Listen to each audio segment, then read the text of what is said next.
Selamat pagi Bapak Ibu Saudara yang dikasihi oleh Tuhan Yesus. Kita bersyukur kalau pada pagi hari ini udara di luar agak segar karena tadi malam turun hujan, sehingga kita bisa berbakti dengan lebih nyaman. AC rodok dingin ya. Saudara, kita bersama-sama pada pagi hari ini akan mendengar firman Tuhan yang diberi judul Kokoh di dalam Injil. Untuk itu kita akan baca bagian firman Tuhan yang diambil dari surat Rasul Paulus kepada jemaat yang ada di Roma. Roma pasal 1 ayat 16 dan ayatnya yang ke-17. Saya akan baca dari Alkitab terjemahan baru edisi yang kedua. Injil adalah kekuatan Allah, ayat 16. Sebab aku tidak malu terhadap Injil, karena Injil adalah kekuatan Allah yang menyelamatkan setiap orang yang percaya. Pertama-tama orang Yahudi, tetapi juga orang Yunani. Sebab di dalamnya nyata kebenaran Allah yang bertolak dari iman dan memimpin kepada iman, seperti ada tertulis, orang benar akan hidup oleh iman. Sampai di sana pembacaan firman Tuhan. Berbahagia kita yang membaca, kita merenungkan. Bapak Ibu, sebuah bangunan ya, bisa dikatakan kokoh atau tidak itu bergantung dari fondasi bangunan tersebut. Kalau fondasinya kuat, ya, dibangun dengan kuat, maka bisa dipastikan bahwa bangunan di atasnya itu akan bertahan lama karena dia kokoh.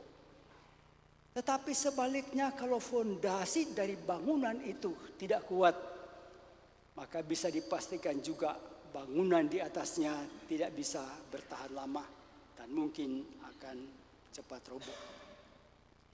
Di dalam Matius pasal yang ke-7 ayatnya yang ke-24 sampai 27. Di situ Tuhan Yesus berbicara sesudah dia khotbah panjang lebar, kemudian dia memberikan semacam kesimpulan. Barang siapa yang mendengarkan firman dan melakukannya, maka dia itu adalah orang yang bijaksana, yang membangun rumahnya di atas batu. Apabila hujan lebat turun dan angin ribut itu menerpah bangunan itu akan berdiri dengan kokoh. Tetapi apabila orang yang mendengarkan firman tetapi tidak melakukan, dikatakan itu seperti orang yang bodoh, yang membangun rumah di atas pasir, artinya tanpa fondasi.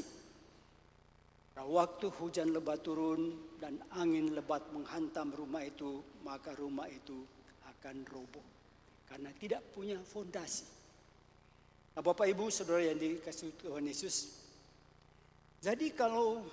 jadi kata kunci, ya.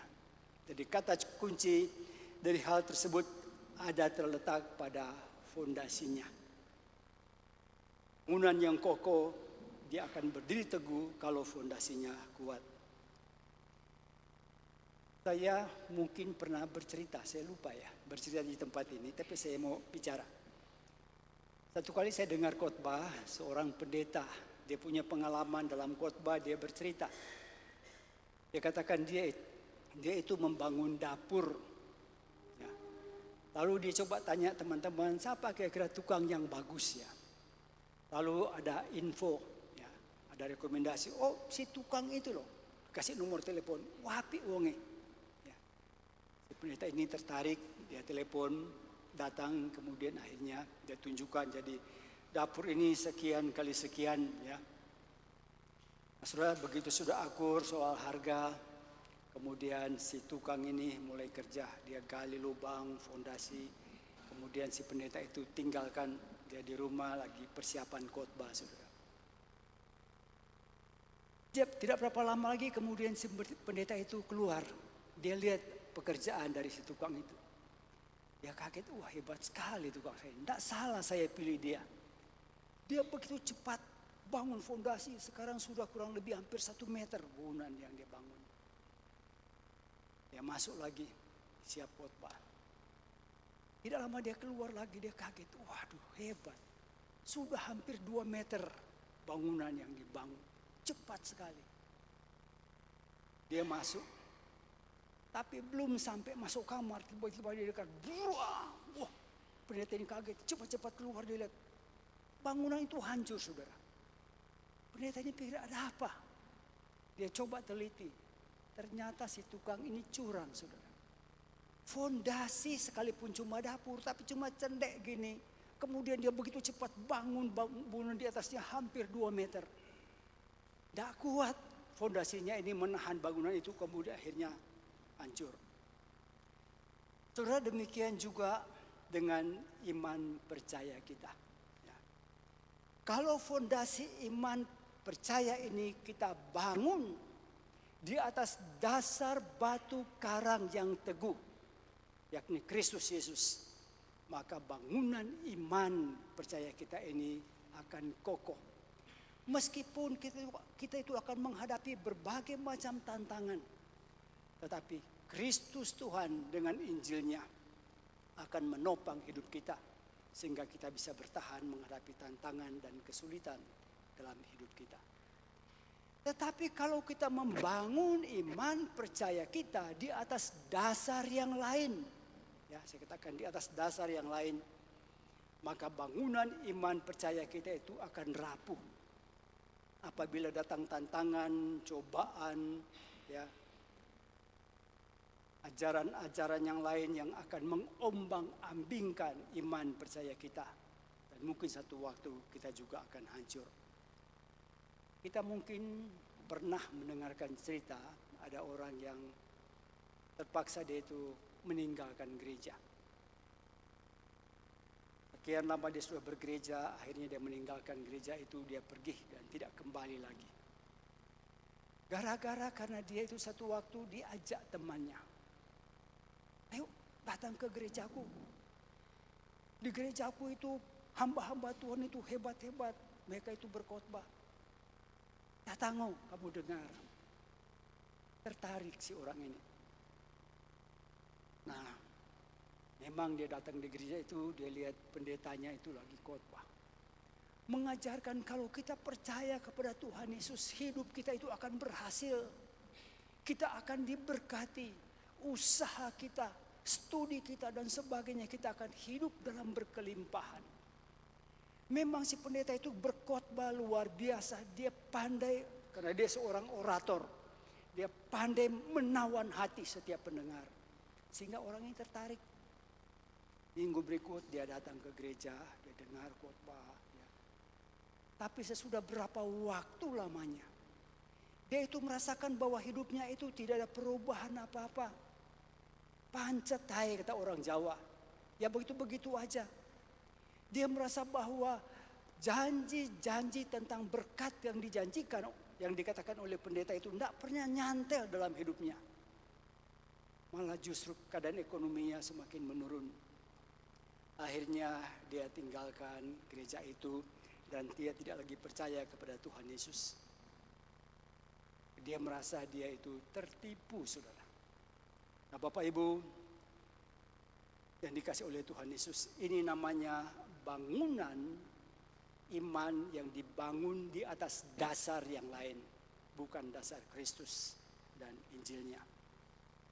Nah, saudara, sehingga dia ini tidak bisa kokoh berdiri dalam imannya. Nah, kalau begitu apa artinya kokoh di dalam iman? Tema kita pada hari ini. Yang pertama, kokoh dalam iman karena Injil itu adalah kabar baik. Injil itu kabar baik. Maksudnya kokoh dalam Injil ya. Injil itu adalah kabar baik. Tetapi kabar baik ini bukan kabar baik sembarangan, saudara. Kadang kita mendengarkan ada semacam kabar baik. Wah, si A itu mendapat lotre 1M. Orangnya senang. Kalau kita pun yang dapat, kita akan senang. Kabar baik, iya kabar baik. Tapi itu bukan kabar baik yang dimaksudkan oleh Injil.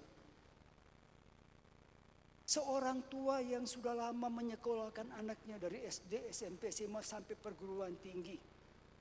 Tiba-tiba anaknya itu memberitahukan orang tuanya, "Ma, saya lulus dengan cum laude." Waduh, orang tuanya senangnya bukan main. Perjuangan dia membiayai anaknya itu tidak sia-sia. Anaknya lulus.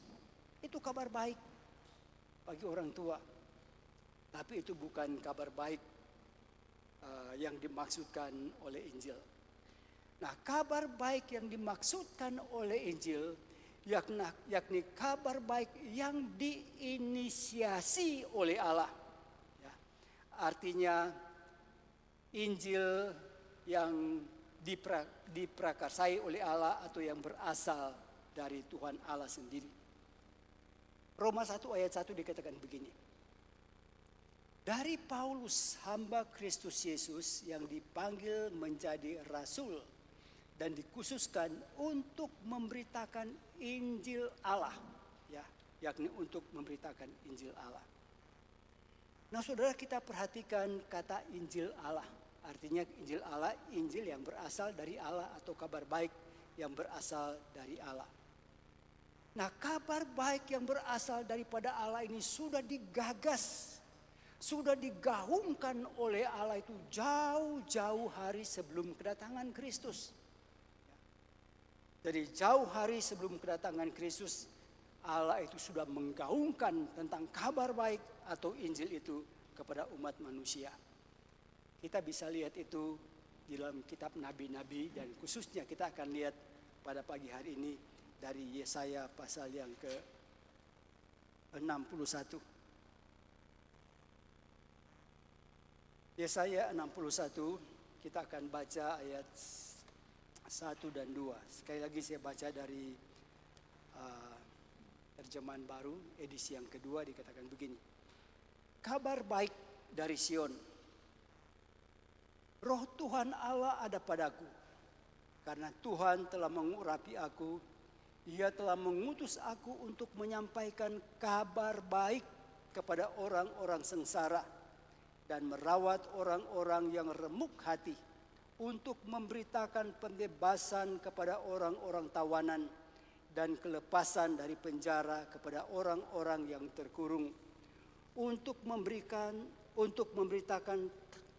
tahun rahmat Tuhan dan hari pembebasan Allah, untuk menghibur semua orang yang berkabung. Nah, saudara, nubuat daripada Nabi Yesaya tentang Yesus ini itu diucapkan oleh Nabi Yesaya itu kurang lebih 700 tahun sebelum Kristus itu lahir. Jadi Nabi Yesaya sudah menggaungkan tentang kabar baik, ya, tentang kedatangan Sang Juru Selamat, Sang Mesias yang akan menjadi penyelamat umat manusia. Nah, kita melihat bahwa nubuatan Nabi Yesaya ini akhirnya itu digenapi oleh Tuhan, dan itu kita bisa baca di dalam Injil Lukas pasalnya yang keempat. Di dalam Injil Lukas pasalnya yang keempat, ayatnya yang ke-16 sampai 19 dikatakan begini. Saya akan baca.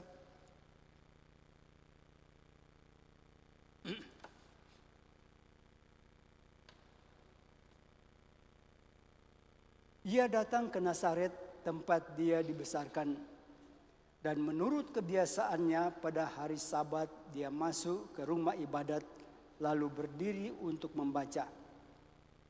Kepadanya diberikan gulungan kitab Nabi Yesaya.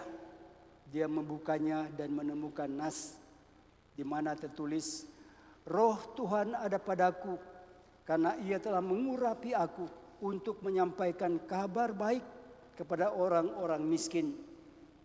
Ia telah mengutus aku untuk memberitakan pembebasan kepada orang-orang tawanan dan penglihatan bagi orang-orang buta, untuk membebaskan orang-orang yang tertindas, untuk memberitakan tahun rahmat Tuhan. Dalam terjemahan yang pertama dikatakan tahun rahmat Tuhan itu sudah datang. Nah, Bapak Ibu yang dikasihi oleh Tuhan Yesus, jadi kita melihat di sana bahwa penggenapan daripada nubuatan ini.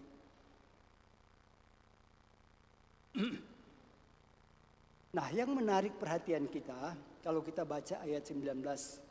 Di situ Lukas menyebutkan tentang tahun rahmat Tuhan sudah datang. Nah, frasa tahun rahmat Tuhan ini itu mengacu kepada tahun Yobel. Nah, tahun Yobel itu merupakan tahun Sabat yang biasa dirayakan oleh orang-orang Yahudi itu 50 tahun sekali. Nah, itu bisa kita baca tentang tahun Yobel itu di dalam Imamat pasal 25. Kalau saudara pulang saudara bisa baca. Nah, saudara, tahun ini merupakan tahun yang istimewa bagi bangsa Israel. Dan tahun Yobel seringkali disebut sebagai tahun pembebasan. Itu sebabnya kita baca tadi seringkali dikatakan soal pembebasan. Ya. Nah, saudara, bagi orang-orang Yahudi, mungkin karena satu dan lain hal, mereka itu mengalami kesulitan hidup, sehingga terpaksa mereka itu harus menjual tanah warisan mereka. Biasanya bagi orang Yahudi itu tanah warisan itu tidak sembarangan dilepas begitu ya, mereka harus jaga. Tapi karena satu dan lain hal terpaksa tanah warisan nenek moyang itu dijual kepada orang lain karena kebutuhan hidup. Tetapi ketika tiba tahun Yobel, maka tanah itu harus dikembalikan kepada pemiliknya, saudara. Jadi kan luar biasa. Jadi tanah warisan itu harus dikembalikan kepada sang pemilik itu sendiri. Nah, juga kalau kita memperhatikan kalau misalnya ada orang yang juga mengalami situasi yang sangat kompleks dalam kehidupannya karena resesi ekonomi, mungkin rumah warisan sudah digadaikan dan mereka sudah tidak punya apa-apa lagi. Maka terpaksa dia itu menjual diri, dalam arti dia itu menjadi budak bagi orang lain. Jadi budak dengan jadi PRT itu beda, saudara ya. Jadi pembantu rumah tangga, saya bisa bekerja sebagai pembantu rumah tangga di Bapak A. Kalau saya sudah tidak cocok dengan dia, saya bisa sewaktu-waktu saya bisa pergi. Ya. Bahkan tanpa pamit pun saya bisa pergi. Tapi seorang budak tidak. Seseorang yang sudah menjadi budak, menjual dirinya itu jadi budak kepada seorang, maka dia terikat seumur hidup. Tidak bisa pergi sembarangan. Tetapi sekali lagi saudara, kalau tiba tahun Yobel, maka si budak ini harus dibebaskan. Si pemilik ini tidak boleh lagi menahan dia. Tapi dia harus dibebaskan. Dia mau cari kerja di mana ya silakan. Begitu juga saudara, kalau kita melihat ada soal masalah hutang piutang. Ya. Saya misalnya berhutang kepada Pak Yoel misalnya ya, 100 juta. Waduh, luar biasa, 100 juta tidak kecil saudara ya. Saya baru lunasi 50%. Tapi tiba-tiba tahun Yobel, dia harus siap rugi saudara ya. Hutang piutang itu dihapuskan. Jadi saya tidak lagi terikat dengan hutang piutang itu. Nah, saya katakan itu keistimewaan dari tahun Yobel. Bahkan mereka yang dipenjara karena sesuatu hal, satu kejahatan, apabila tiba tahun Yobel, maka orang yang dipenjarakan itu harus dibebaskan. Nah, itu sebabnya saya katakan bahwa tahun Yobel ini merupakan tahun yang istimewa, saudara. Nah, Bapak Ibu, saudara yang dikasih oleh Tuhan Yesus.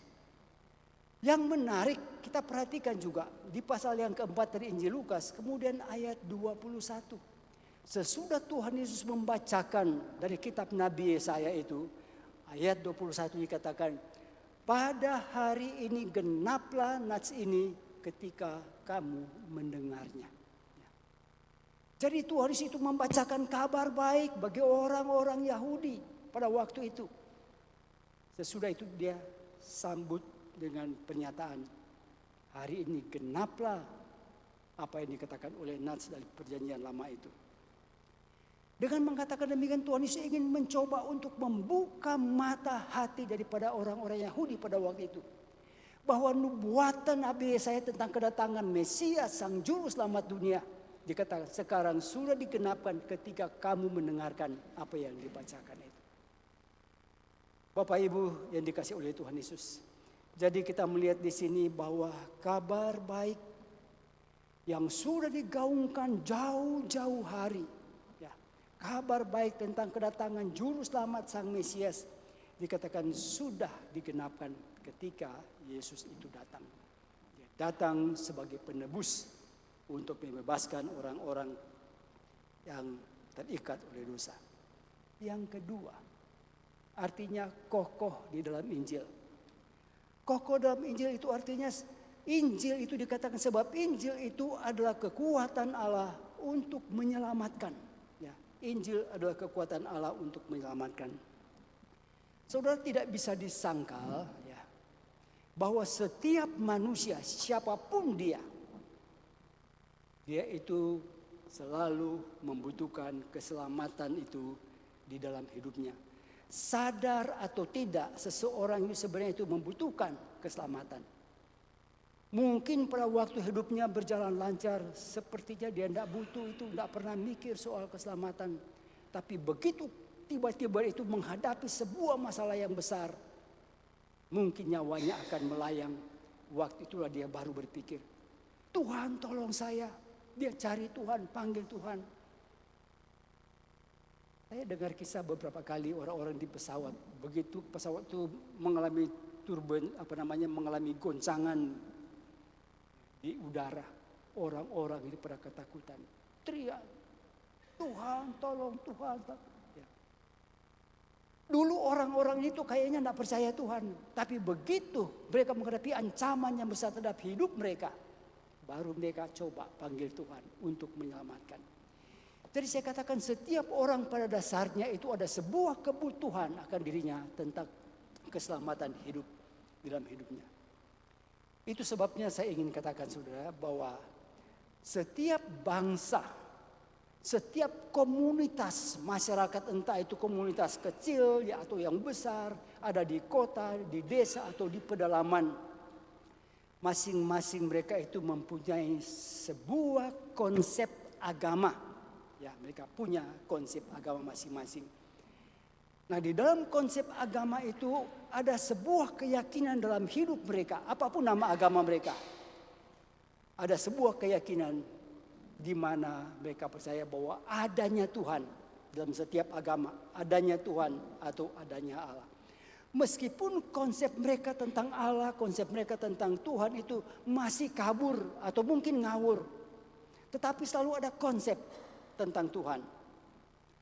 Nah, saudara, jadi pada dasarnya mereka itu percaya bahwa di atas mereka, di atas manusia itu ada sebuah kekuatan, ada sebuah kuasa yang melampaui kekuatan dan kuasa manusia. Sehingga mau tidak mau, saya katakan, di mana mereka itu harus tunduk dan menyembah Dia. Maka mereka itu mereka harus menghormati, mereka tunduk dan menyembah Dia. Dan juga mereka itu mencari perlindungan dan keselamatan kepada Dia untuk hidup mereka. Nah, Rasul Paulus yang tahu persis tentang konsep keselamatan yang benar. Ya. Dia tahu bahwa konsep keselamatan yang benar itu hanya ada di dalam Kristus Yesus. Itu sebabnya Rasul Paulus itu pergi kemana-mana. Dia selalu memberitakan tentang keselamatan dalam Kristus. Dia beritakan tentang Injil. Kalau kita baca Alkitab, ya, khususnya topik Paulus, kisah Rasul, rasa-rasanya nggak ada topik yang lain yang disampaikan oleh Paulus kecuali topik tentang Injil, keselamatan dalam Kristus. Kemana-mana dia pergi, itu yang diberitakan, keselamatan dalam Kristus. Nah, saudara, karena Rasul Paulus itu punya sebuah keyakinan yang kokoh bahwa memang keselamatan itu hanya ada di dalam Yesus Kristus. Tetapi kita lihat usaha perjuangan Paulus untuk memberitakan keselamatan dalam Kristus selalu menghadapi tantangan yang tidak kecil. Baik dari bangsanya sendiri. Bangsa Yahudi berusaha untuk menolak Injil yang diberitakan oleh Paulus. Mereka menghina, merendahkan Yesus. Bahkan sampai mereka menyalibkan Tuhan Yesus. Bahkan Paulus pun menghadapi berbagai macam tantangan, kesulitan, bahkan penganiayaan dari bangsanya sendiri. Tetapi kita lihat Rasul Paulus itu tidak pernah menyerah. Ya. Meskipun bangsanya sendiri itu menolak dia, menolak Injil yang dia sampaikan. Sementara bagi orang Yunani, saudara, bagi orang Yunani, bangsa Yunani ini dikenal sebagai bangsa yang sangat rasional. Artinya otaknya ini jalan. Itu sebabnya di Yunani itu muncul berbagai macam ahli filsafat yang terkenal, yang hebat. Ya. Jadi mereka itu tidak mudah menerima sebuah ajaran yang baru. Apapun ajaran yang baru yang datang itu selalu harus dicerna baik-baik dengan akal budi, dengan otak mereka. Mereka tidak sembarang untuk percaya. Itu sebabnya Alkitab katakan pada waktu Paulus memberitakan Injil, dia sampai di kota Athena. Ya, dia sampai di Yunani, pusat kota itu Athena. Paulus itu memberitakan Injil tentang Kristus. Dia berkhotbah di pasar-pasar.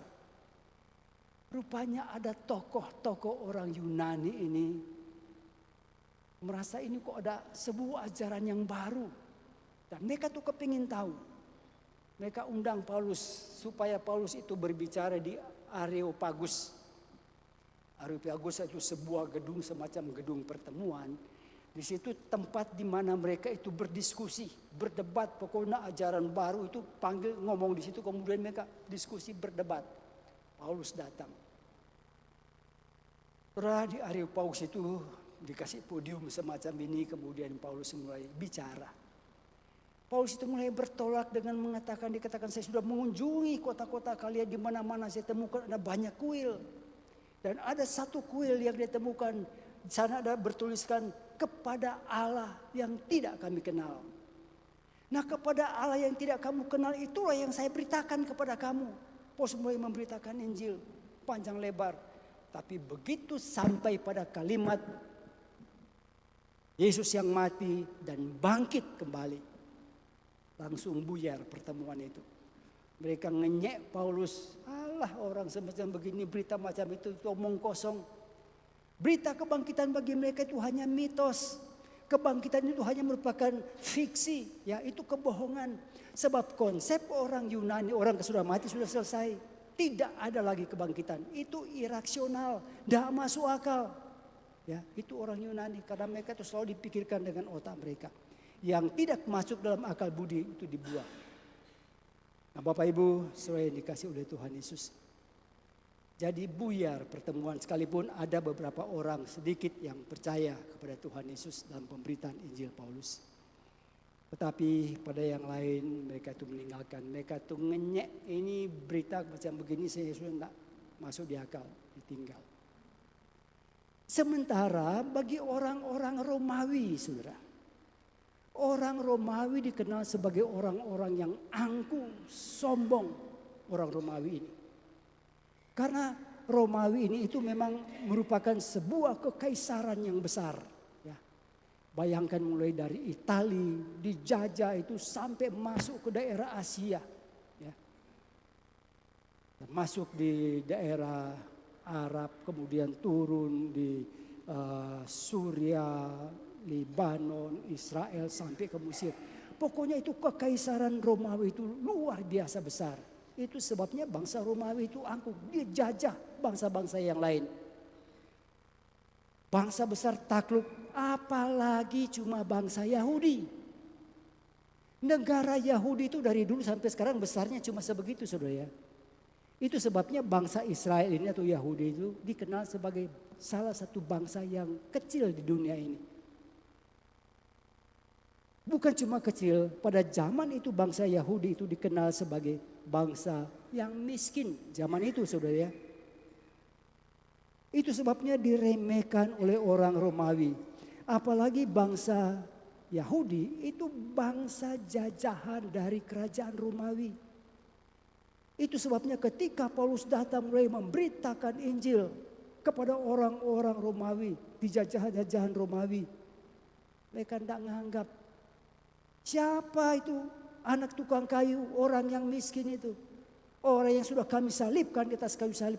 Kenapa kami justru diminta untuk percaya kepada orang itu? Tidak mau mereka. Dinyek, ditolak, direndahkan begitu rupa.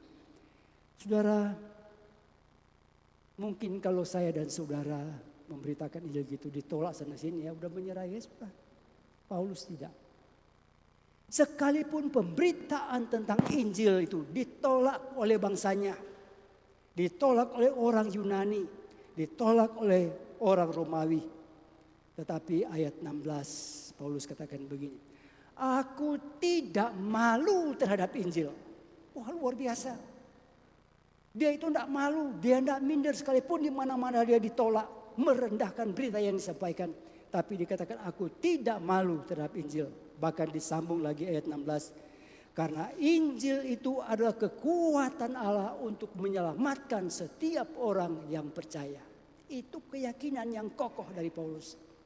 Dia tahu keselamatan itu hanya di dalam Injil Kristus. Karena Injil itu punya kekuatan untuk menyelamatkan. Saudara, kita perhatikan kata kekuatan. Di dalam bahasa aslinya, bahasa Yunani, kata kekuatan itu adalah dunamos. Kata dunamos. Dari kata dunamos ini kita temukan turunan katanya itu dinamit. Nah, kita tahu dinamit itu adalah bahan peledak yang punya kekuatan yang luar biasa. Itu sebabnya di beberapa tempat orang-orang itu kalau mau hancurkan gunung batu, ya, gunung batu itu tidak pakai martil. Kalau cuma batu biasa pakai martil. Ini gunung batu tidak pakai martil, pakai dinamit dipasang, tekan, luar itu gunung batu itu hancur. Baru di bawah mereka mau batunya yang hancur yang kecil, mau dikecilkan baru pakai palu. Tapi kalau gunung batu yang besar mereka pakai dinamit, karena dinamit itu punya kekuatan yang besar. Di Amerika dulu, sekarang dengan perkembangan teknologi mereka tidak lagi gunakan itu. Tapi zaman dulu di Amerika, itu kan gedung-gedung pencakar langit. Artinya gedung yang tinggi yang ratusan meter itu. Itu ada juga batas kadaluarsa. Kalau Indonesia bangun mungkin tidak pakai kadaluarsa. Pokoknya dia berdiri robo-robo dewek ya. Tapi di Amerika itu ada kadaluarsa. 50 tahun, 75, 100 tahun. Tapi begitu tiba tanggal kadaluarsanya, gedung itu harus dihancurkan. Tapi sekali lagi mereka itu bukan orang-orang tradisional kayak Indonesia. Kalau gedung itu ratusan tingkat itu pakai martil. Dia harus sewa itu berapa ribu tukang untuk hancurkan bangunan yang besar. Setahun mungkin tidak selesai. Itu sebabnya mereka pakai dinamit. Setiap gedung dipasang. Tetapi untuk pasang dinamit ini ada matematikanya, tidak cuma sembarang pasang. Karena gedung pencakar langit yang tinggi itu kiri kanan muka belakang itu ada gedung yang lain. Kalau robo-robo begini, gedung itu hancur. Robo ke sana, gedung yang sebelahnya itu hancur. Itu sebabnya mereka itu pasang dinamit supaya waktu hancur tidak ada dampak di sekitarnya. Pakai perhitungan dipasang, begitu ditekan, duar. Bangunan itu roboh. Persis seperti saudara kalau lihat di televisi itu WTC ya, gedung kembar di Amerika waktu ditabrak oleh pesawat teroris. Duar itu gedung rubuh seperti begitu. Tidak mengganggu gedung-gedung yang lain. Nah, mereka itu pakai dinamit yang kalau mereka ini mau menghancurkan gedung ini, saudara ya. Nah, Bapak Ibu, jadi saya katakan bukan pakai palu. Nah, Rasul Paulus katakan bahwa Injil itu ibarat dinamit itu. Punya sebuah kekuatan yang luar biasa. Kekuatan yang begitu dahsyat untuk menghancurkan hati orang-orang yang keras. Orang yang tadinya itu menolak Injil, yang tidak mau percaya. Tapi ketika mereka mendengarkan kabar baik itu, Roh Tuhan itu bisa berbicara, melunakkan hati mereka. Sehingga mereka itu bisa percaya kepada Tuhan Yesus. Bahkan mereka mau melayani, bahkan rela mati untuk Kristus pun mereka siap. Itu kekuatan, kehebatan daripada Injil. Contoh konkret Rasul Paulus sendiri. Rasul Paulus ini dulunya dia seorang Farisi tulen. Dia seorang yang begitu kokoh kepada pendiriannya tentang hukum Taurat. Meskipun dia itu masih muda, tapi orang ini itu luar biasa. Ketika kekristenan mulai berkembang, ini Paulus ini marah. Dia minta surat dari imam besar, surat kuasa dari imam besar. Dengan surat kuasa itu di tangannya, dia mulai pergi mencari orang-orang Kristen. Ditangkap, dimasukkan ke dalam penjara. Salah satu contoh yang mati itu Stefanus, dirajam dengan batu, dan Paulus itu di situ yang menyaksikan juga. Nah, Rasul Paulus ketika dia dengan amarah yang menggelora di hatinya mencari orang-orang Kristen untuk dianiaya, Tuhan menampakkan diri, Saulus, Saulus, mengapa engkau menganiaya aku? Paulus waktu itu sudah jatuh, dia katakan, Tuhan siapa engkau? Lalu Tuhan katakan, akulah Yesus yang engkau aniaya itu. Paulus itu berubah seketika. Orang yang begitu kokoh dalam pendiriannya yang gak bisa diubah sembarangan. Tapi ketika dia mendengarkan kabar baik, Yesus sendiri datang menyatakan diri kepadanya. Dia berubah, dia memberikan diri kepada Tuhan Yesus. Dia siap mengalami berbagai macam penganiayaan, bahkan siap mati untuk sang juru selamat yang dia percaya. Luar biasa saudara. Hanya kuasa Injil yang mampu mengubah hati yang keras semacam Paulus ini. Saya baca satu kisah, saya lupa namanya siapa. Ada seorang penjahat kelas kakap. Ya, seorang residivis ini masuk keluar penjara. Jadi satu hari dia ketangkap lagi saudara. Dia ketangkap karena ada kejahatan yang dia buat, ditangkap oleh polisi. Ditanya, enggak ngaku. Nah, biasanya polisi memang enggak setiap polisi mungkin, tapi ada kasus-kasus semacam begitu. Mau dipaksa ngaku, orang ini digebuki, babak belur. Ayo ngaku, enggak mau, dihajar. Tak cuma dihajar, distrum. Ngaku enggak mau. Tapi sudah dipukul, distrum. Orang ini enggak mau ngaku, bukan saya. Akhirnya polisi ini kewalahan, tidak punya alat bukti untuk menahan dia. Akhirnya dia itu dilepaskan saudara ya. Dia bebas. Nah, karena dia bebas maka dia ingin menjalankan aksinya di tempat yang lain. Waktu itu dia keluar malam hari. Dia lihat kok, wah ini ada kumpulan orang banyak. Mereka lagi berkumpul. Dia pikir ini kesempatan, dia mungkin mau copet di sana. Tapi ketika dia mendekat, dia tidak sadar kalau itu ada KKR di lapangan. Ya. Loudspeaker pasang, lalu dia mulai mendengar si pendeta itu berkhotbah. Rupanya Roh Kudus itu bekerja di dalam hatinya. Sehingga si penjahat itu tertawan hatinya mendengarkan sang pendeta lagi berkhotbah. Jadi aksinya untuk mencopet itu terhenti sejenak. Dia dengar khotbah itu. Sampai si pendeta itu berkata bahwa Yesus itu mengasihi engkau. Dia mati di kayu salib itu karena untuk mengampuni dosa saudara. Menggerakkan hati si penjahat ini saudara ya. Jadi ketika dia dengar khotbah itu, dia mulai meneteskan air mata. Akhirnya waktu ditantang siapa yang mau percaya, dia angkat tangan, suruh maju, dia maju. Dan waktu maju di depan, dia itu minta kesempatan untuk bersaksi.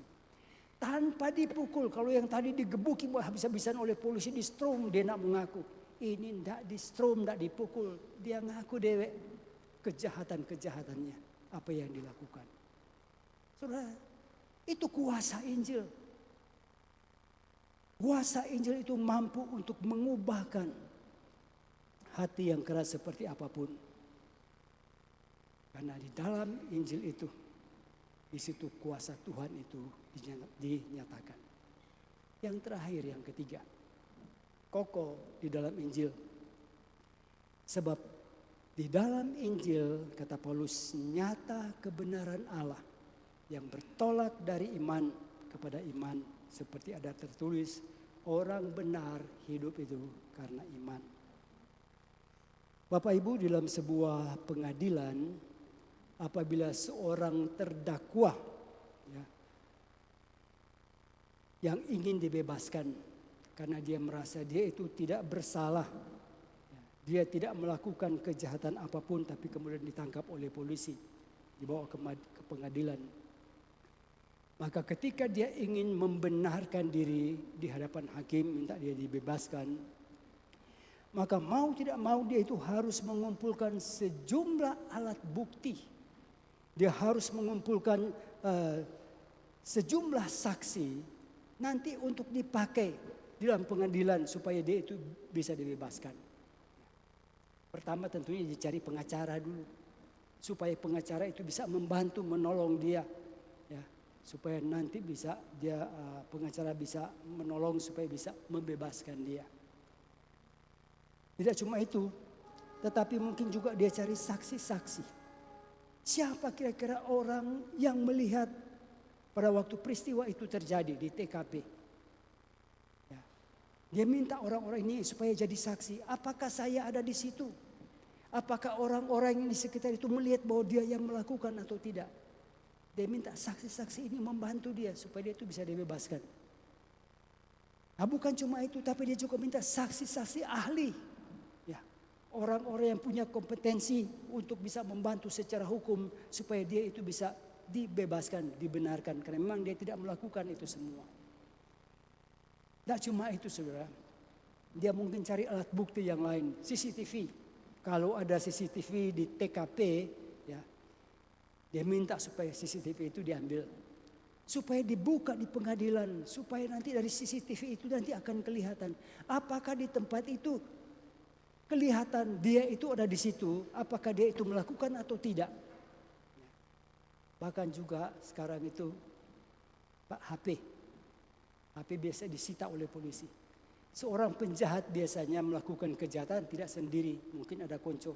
Sebelum melakukan mereka itu saling telepon dulu, ya. Nanti malam janjian kita gini ya. Nah itu bisa jadi alat bukti dan masih banyak dan sebagainya. Jadi seseorang di tengah-tengah pengadilan yang ingin supaya dia dibebaskan, saya katakan dia mencari sejumlah alat bukti untuk membantu dia supaya dia bisa dibebaskan. Tetapi kita melihat ketika Tuhan Allah ingin membenarkan kita. Ketika Tuhan Allah itu ingin membenarkan kita. Dia tidak perlu mencari sejumlah alasan. Tidak perlu sejumlah alat bukti untuk membenarkan kita. Bahwa kita ini tidak bersalah. Tuhan tidak perlu hal yang semacam demikian. Tapi apabila Tuhan itu mau membenarkan kita, saudara, maka dia itu memperlakukan saya dan saudara sebagai orang berdosa seakan-akan tidak pernah melakukan kesalahan. Kalau Tuhan mau membenarkan saya dan saudara, dia tidak perlu cari alat bukti. Oh, si A ini seorang yang baik di gereja. Dia itu seorang yang setia kepada Tuhan, rajin baca Alkitab. Tuhan tidak pernah pakai cara demikian. Tetapi dia membenarkan kita itu dengan otoritas dia. Dia membenarkan kita seolah-olah saya dan saudara itu tidak pernah melakukan kejahatan. Itu yang dilakukan oleh Tuhan untuk membenarkan saya dan saudara. Nah, Bapak Ibu yang dikasih oleh Tuhan Yesus. Jadi pembenaran Allah, ya. Tuhan itu ingin membenarkan kita. Itu hanya dengan respon iman percaya kita kepada Kristus. Maka kita itu dibenarkan.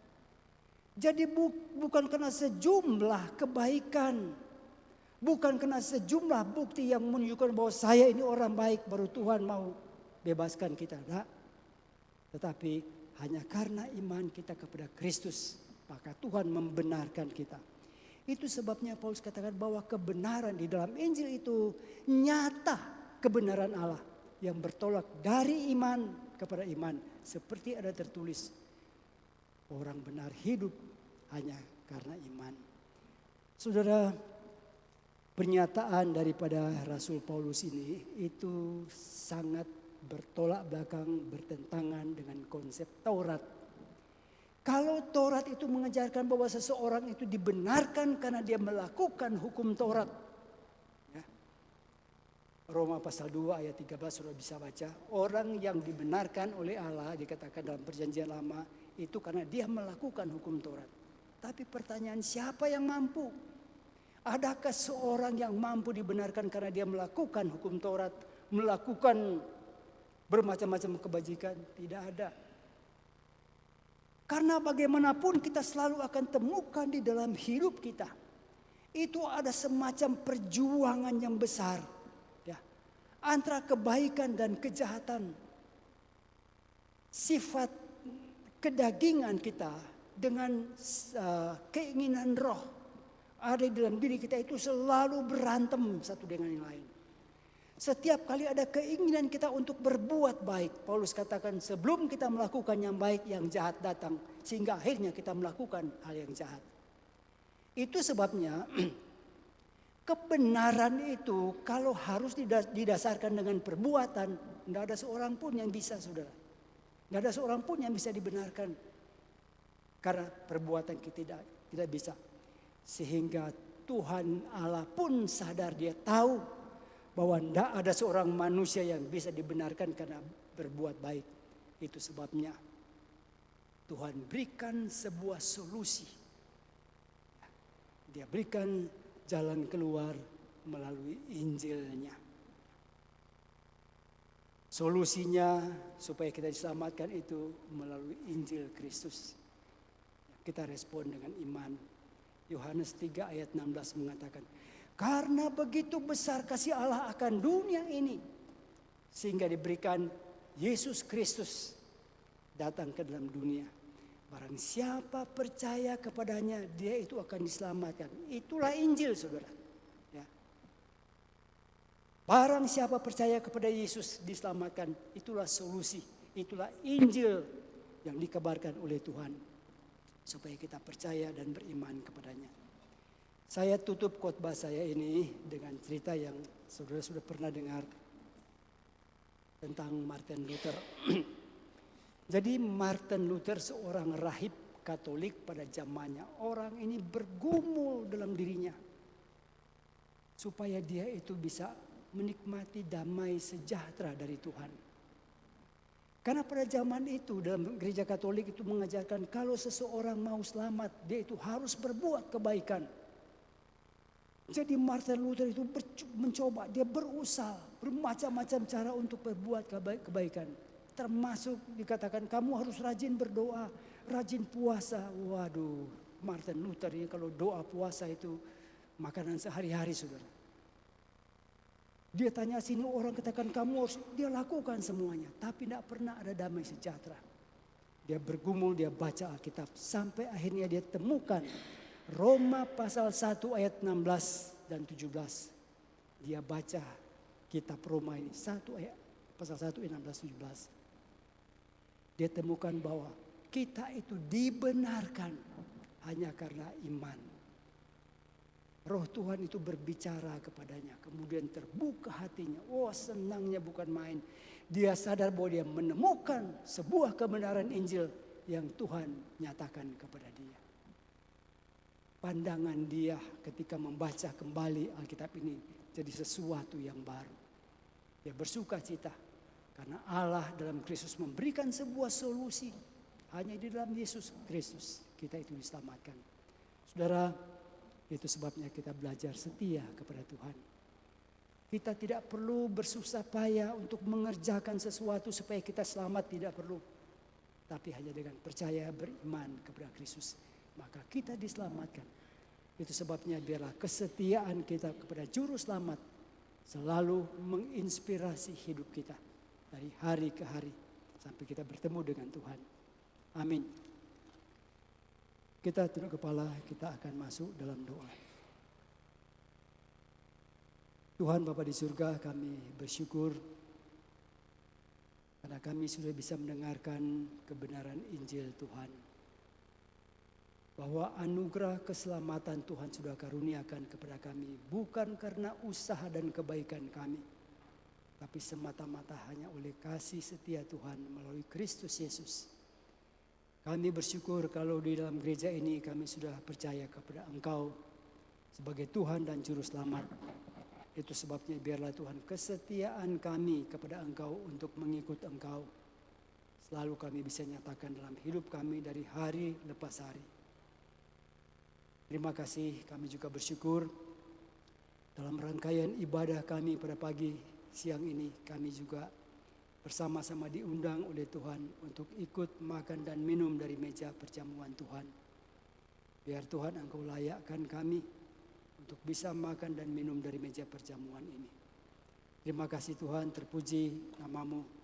Dalam nama Yesus kami berdoa dan kami mengucap syukur kepadamu. Amin. Bapak Ibu Saudara yang dikasihi oleh Tuhan Yesus, kita bersyukur kalau dalam rangkaian ibadah kita pada pagi hari ini, kita diundang, kita diberikan kesempatan oleh Tuhan diundang untuk makan dan minum dari meja perjamuan Tuhan. Namun sebelumnya saya akan baca satu bagian firman Tuhan, jadi sebuah perenungan bagi kita yang saya baca dari Matius pasal 26 ayat 26 dan seterusnya berkata begini. Penetapan perjamuan Tuhan. Ketika mereka sedang makan, Yesus mengambil roti, mengucap syukur, dia memecah-mecahkan lalu memberikan kepada murid-muridnya dan berkata, ambillah, makanlah, inilah tubuhku.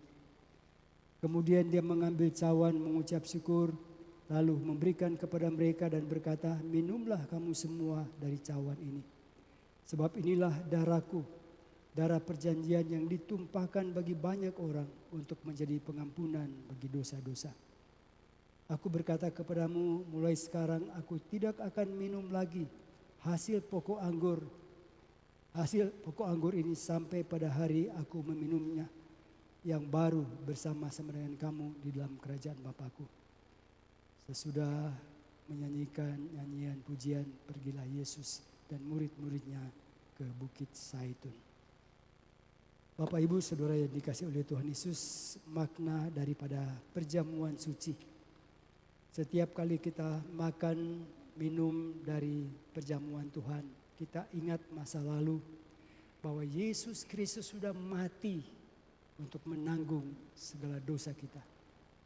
Dia bangkit supaya kita itu bisa diselamatkan. Makna yang kedua pada hari ini, setiap kali kita makan dan minum dari meja perjamuan Tuhan ini, kita ingat bahwa kita itu sudah dipersatukan dengan Kristus di dalam kematian dan kebangkitannya. Itu sebabnya persatuan, persekutuan kita di dalam Kristus kita harus jaga baik-baik. Supaya semakin hari kita terus bertumbuh dalam persekutuan kita dengan Tuhan sampai kita bertemu dengan Dia. Makna yang ketiga, kita makan dan minum dari meja perjamuan Tuhan ini mengingatkan kita bahwa satu hari Tuhan Yesus yang sudah mati dan bangkit itu, Dia akan kembali untuk menjemput kita untuk masuk dalam kerajaan-Nya. Itu sebabnya Tuhan Yesus berkata, dia katakan, mulai hari ini saya tidak akan lagi minum dari air anggur ini sampai aku meminumnya yang baru bersama-sama dengan kamu di dalam kerajaan Bapakku. Saya undang petugas, majelis yang bertugas supaya bisa maju ke depan.